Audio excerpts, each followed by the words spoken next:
So we can start at many possibilities, and this idea of exploring many possibilities. I think there is a very sort of almost sort of in situ approach where moving image installations as sort of a multi-screen environment, like in some of Doug Aitken work, or if you also think about the the presentation of Anne Lee of the Anne Lee project, has a very sort of specific spatial circumstance. It means a carpet, it means a sequence of screens, it means the way how it's installed.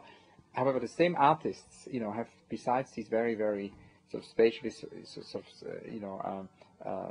spatially defined pieces, also develop more ubiquitous pieces which can be in an ubiquity, pieces which can pop up, in different kind of context, and which not necessarily.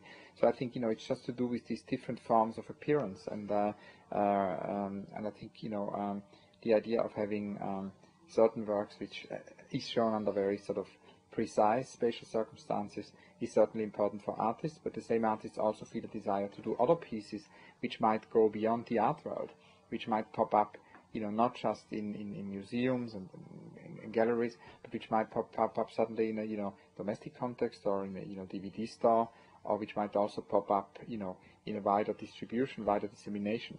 And I think we clearly cannot say right now that artists do this or that. I think it's a negotiation, and very often artists want to explore these different possibilities which they are in the current kind of mix.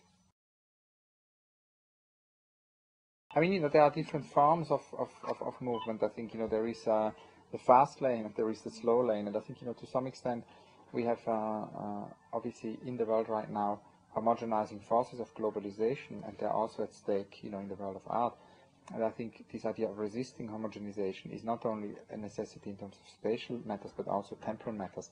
So to homogenize temporal homogeneity, I mean to basically resist temporal homogeneity, is a very important aspect, and that's where we can learn a lot from Edouard Glissant and his idea of Mondialité, this idea that we actually do on the one hand resist the homogenizing forces of globalization, yet at the same time do not miss the great potential of global dialogue. And that's why he calls Mondialité the possibility of a global dialogue which enhances difference, which does not annihilate difference, but a global dialogue which produces difference. And so I hope that with such projects there is a contribution to this idea of what Glissant calls a Mondialité, also by resisting homogenization of space and time.